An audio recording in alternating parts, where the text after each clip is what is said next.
Book of Heaven, Volume 6, Part 7. September 28, 1904. Repressing oneself is worth more than acquiring a kingdom. This morning, since my most sweet Jesus was not coming, I went through some very hard time. I did nothing but repress and force myself, and I said to myself, what am I still here for? What is the value, for me, of this repressing myself continuously? While I was thinking this, he came like a flash and said to me, repressing oneself is worth more than acquiring a kingdom. And he disappeared. October 17, 1904. In order to find the divinity, one must operate united with the humanity of Christ and with his same will.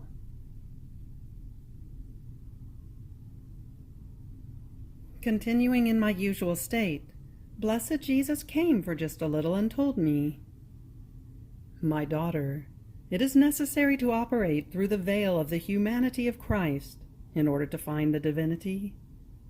That is, to operate united with his humanity, with the very will of Christ, as if his will and that of the soul were one, in order to please him alone, operating with his same ways, directing everything to Christ, calling him in everything the soul does, as if he himself were to do her own actions.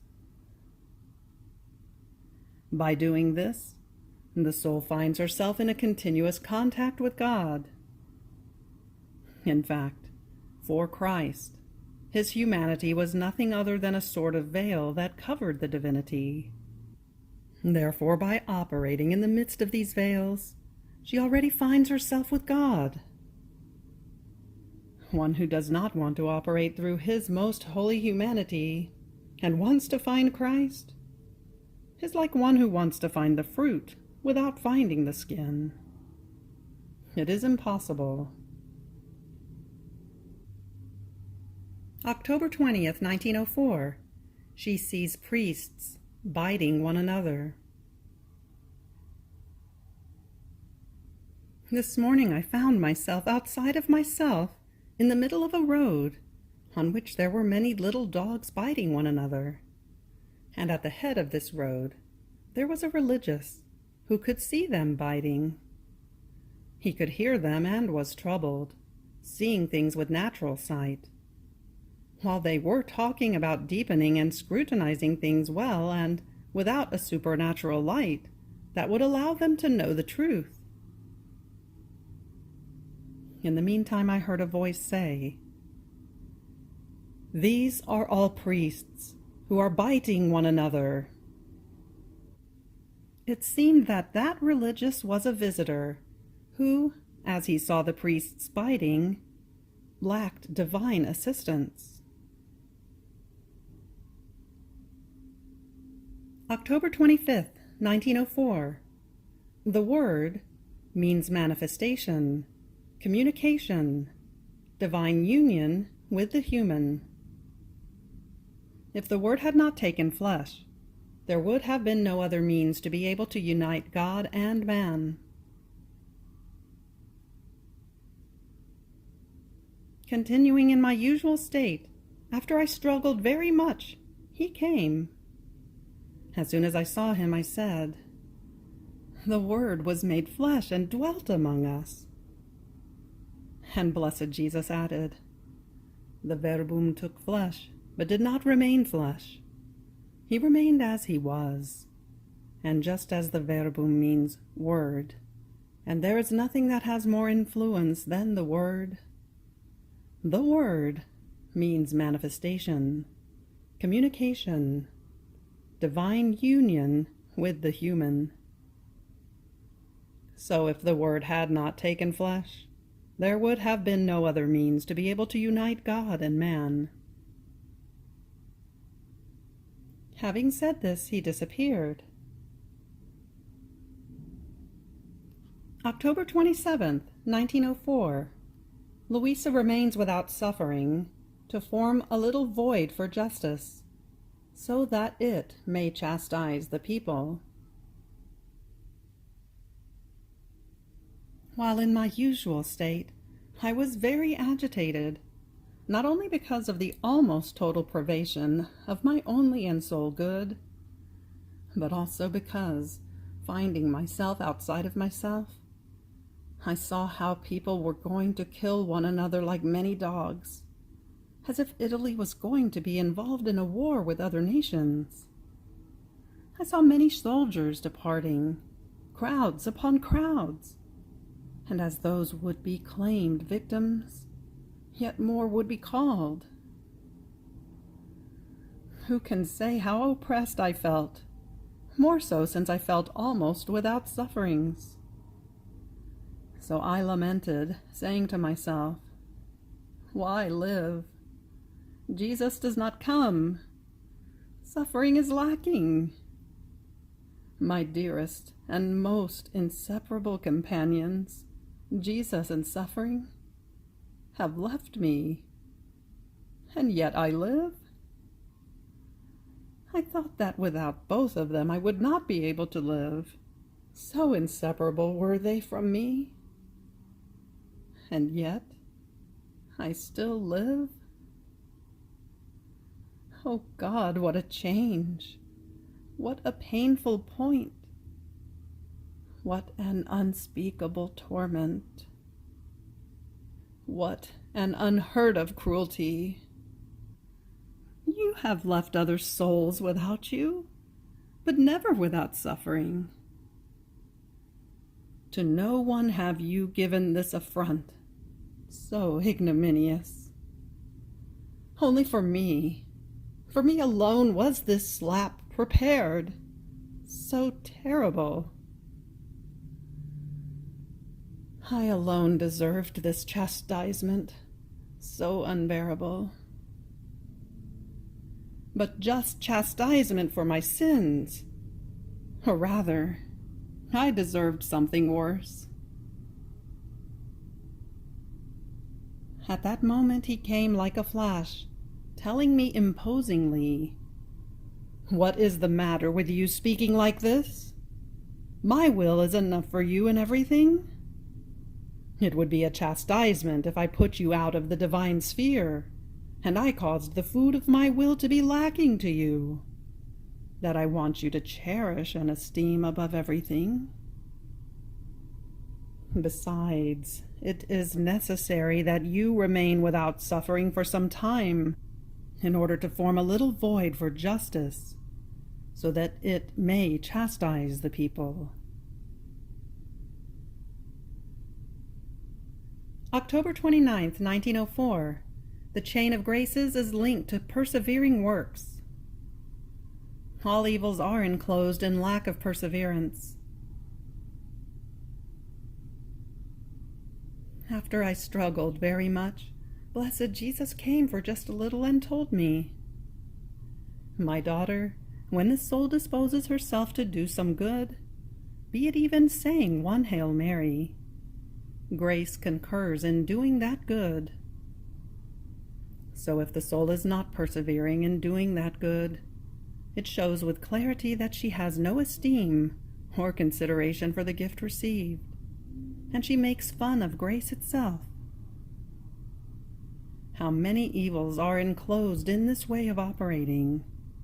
Today, yes, tomorrow, no. I like it, therefore I do it. It takes a sacrifice to do that good. I don't feel like doing it. It happens as to that person who, having received a gift from a gentleman, today receives it, but tomorrow sends it back. The gentleman, because of his goodness, sends it once again, but after he has kept it for some time, tired of keeping that gift with himself, he rejects it again. Now what shall that gentleman say? It shows that he has no esteem for my gift. Should he become poor or die, I do not want to have anything to do with him any more. Everything, everything is linked to the way of operating with perseverance. The chain of my graces is linked to persevering works. So if the soul makes some escapes, she breaks this chain. And who can assure her that it shall be linked again? My designs are accomplished only in the one who attaches his works to perseverance. Perfection, sanctity, everything goes along united with it. But if the soul is intermittent, her operating without perseverance, like an intermittent fever, renders the divine designs vain, dissolves her perfection, and makes her sanctity fail. November 13th, 1904. The creature would never have been worthy of divine love without a free will.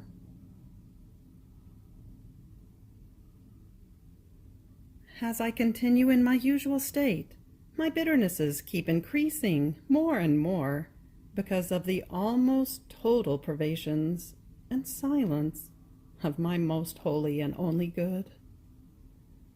All is shadow and flash that escape. I feel crushed and dazed. I don't understand anything anymore, because he who contains the light is far away from me. It is like a flash, that though it lights up, then becomes darker than before. The only and sole inheritance left to me is the divine will. Then, after struggling very much, I felt I could not go on any more. He came for a little and said to me, "My daughter, since I was man and God, my humanity could see, as present, all sins, chastisements, and lost souls. It would have wanted to seize all this in one single point, destroy sins and chastisements, and save souls. It would have wanted to suffer not one day of passion, but all days, to be able to contain all these pains within itself and spare the poor creatures. But in spite of the fact that I would have wanted to, and could have done it, because I could have destroyed the free will of creatures, and I would have destroyed these heaps of evils, yet what would have happened to man without his own merits, without his own will in operating good? What impression would he ever have made? Would he ever have been an object worthy of my creative wisdom? Certainly not. Oh, would he not have been like a foreign son in someone else's home, who, not having worked together with the other sons, has no right and no inheritance? The son is always full of blush if he eats or drinks, because he knows that he has done not one favorable act to prove his love for that father. Therefore he can never be worthy of the love of that father for him.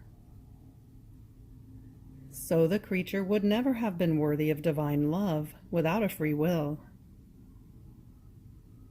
On the other hand, my humanity was not supposed to violate my creative wisdom. It was supposed to adore it, as it did adore it. And it resigned itself to receiving the voids of justice within itself, but not in the divinity, because these voids of divine justice are filled by the chastisements of this life, by hell, and by purgatory. So if my humanity resigned itself to all this, would you perhaps want to surpass me and not receive any void of suffering upon yourself, in order not to let me chastise the people? Daughter, conform to me and remain peaceful.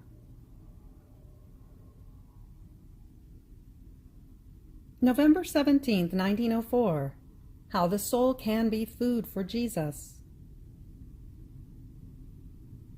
Having received communion, I was thinking about the benignity of our Lord in giving himself as food to such a poor creature as I am, and about how I could correspond to such a great favor.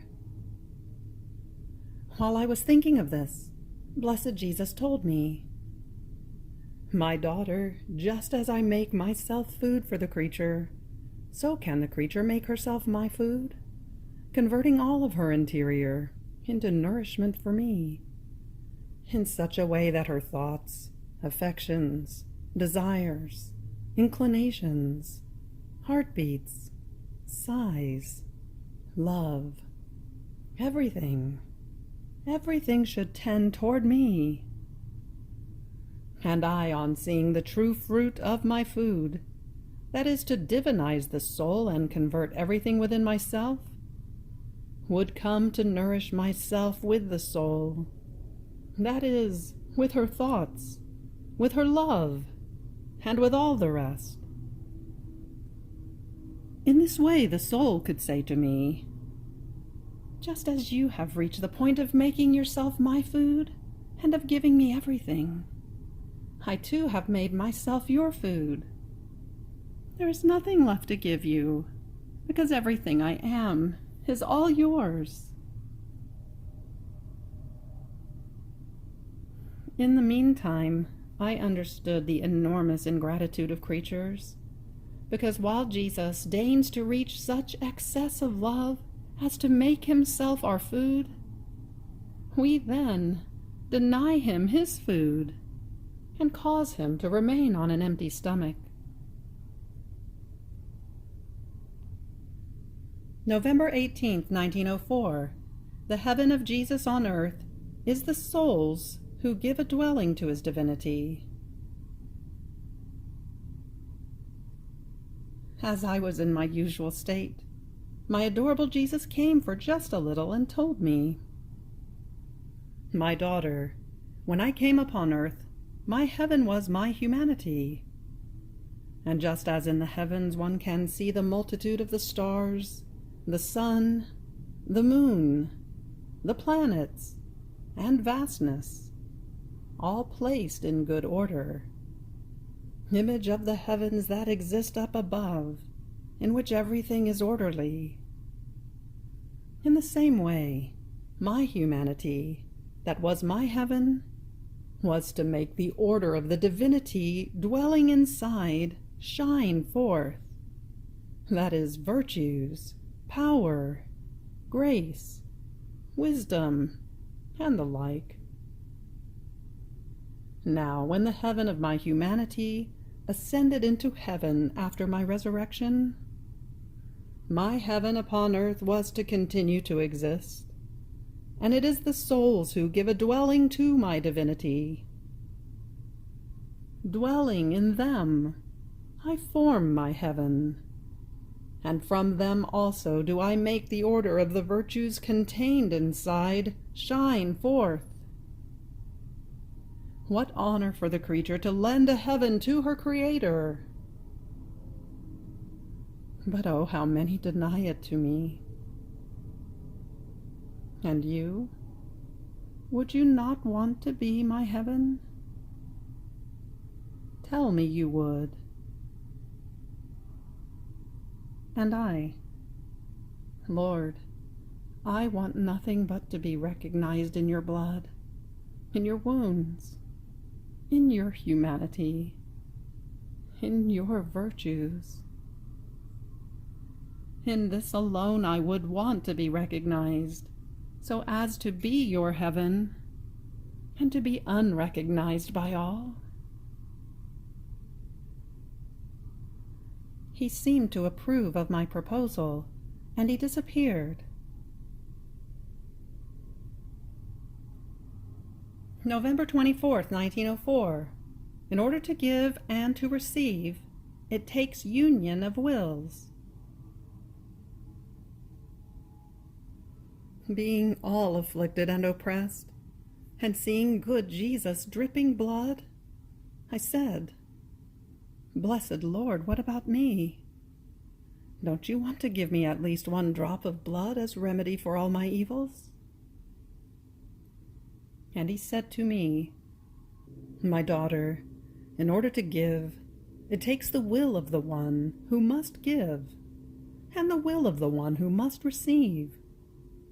Otherwise, if someone wants to give, and the other does not want to receive, even though the first wants to give, he cannot give. Likewise, if the first does not want to give, the other cannot receive. It takes union of wills." Ah, how many times my grace is suffocated, and my blood rejected and trampled upon. While he was saying this, I saw all people swarming inside the blood of sweet Jesus. But many would go out of it, not wanting to remain inside that blood in which all our goods and any remedy for our evils were enclosed.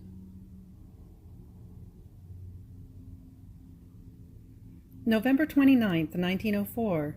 The divinity of Jesus, in his humanity, descended into the deepest abyss of all human humiliations, and divinized and sanctified all human acts. This morning I was offering all the actions of the humanity of our Lord to repair for so many of our human actions, either carelessly done, without a supernatural purpose, or sinful, in order to impetrate that all creatures might do their actions with the intentions of the action of blessed Jesus, and in union with them, and to fill the void of glory that the creature would give God if she did so. While I was doing this, my adorable Jesus told me, "My daughter, my divinity in my humanity descended into the deepest abyss of all human humiliations, so much so that there was no human act, as lowly and little as it might be, that I did not divinize and sanctify. And this, in order to give back to man doubled sovereignty, the one he lost in creation, and the one I acquired for him in redemption. But man, always ungrateful, and the enemy of himself, loves to be a slave rather than a sovereign. With a means so easy, that is, with the intentions of his actions united to mine, he could render his actions deserving of divine merit, while he wastes them and loses the insignia of king and sovereignty over himself." Having said this, he disappeared, and I found myself inside myself. December 3rd, 1904. The mistakes, in quotation marks, contained in these writings. 2 questions to know whether it is God or the devil that operates in Luisa.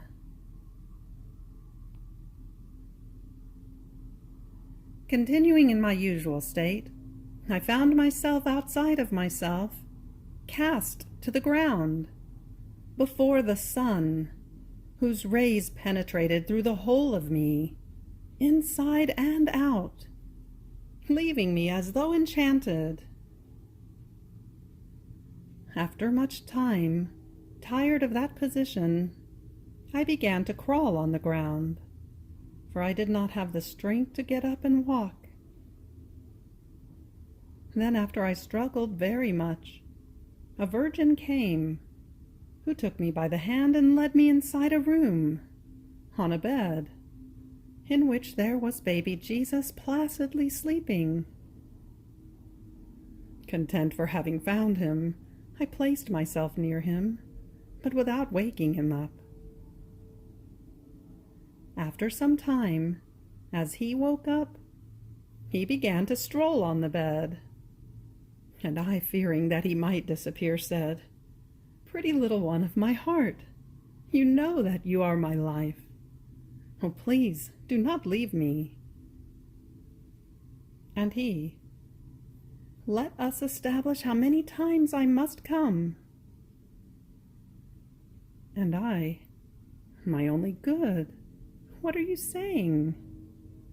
Life is always necessary, therefore always, always. In the meantime, 2 priests came, and the baby withdrew into the arms of one of them, commanding me to speak with the other. This one wanted an account of my writings, and was reviewing them one by one. Fearing, I said to him, "Who knows how many mistakes are in there?" And he, with affable seriousness, said, "What mistakes? Against the Christian law?" And I, "No, grammar mistakes." And he, "This doesn't matter." And I, gaining confidence, added, "I fear that it may be all an illusion." And he, looking straight at me, replied, "Do you think I need to review your writings to know whether you are a deluded one or not? With 2 questions I shall ask you. I shall know whether it is God or the devil that operates in you. First, do you think that you have deserved all the graces that God has given you, or that they have been gift and grace of God?" And I, "Everything by the grace of God." Second, do you think that in all the graces that the Lord has given you, your goodwill has anticipated grace, or that grace has anticipated you? And I, "Certainly grace has always anticipated me." And he, "These answers make me know that you are not a deluded one." At that moment I found myself inside myself. December 4th, 1904. It is easier to fight with God than with obedience. As I was very agitated, and with the fear that blessed Jesus no longer wanted me in this state, I felt an interior strength to go out of it, and this strength I felt within me was so great that, unable to contain it, I kept repeating, "I feel tired. I cannot take any more." And in my interior I heard being said to me, "I too feel tired. I can take no more. It is necessary that you remain completely suspended from this state of victim for a few days, so as to let them make the decision for wars. Then I shall make you fall again. And then, when they do make the wars, we'll see what should be done with you." I did not know what to do. Obedience did not want it, and fighting with obedience is the same as surmounting a mountain that fills the earth and touches the heavens, and without a path on that to walk, therefore insurmountable. I don't know whether this is foolishness, but I believe that it is easier to fight with God than with this terrible virtue. So agitated as I was, I found myself outside of myself, in front of a crucifix, and I said, "Lord, I can take no more. My nature has failed me. I lack the necessary strength to be able to continue in this state of victim.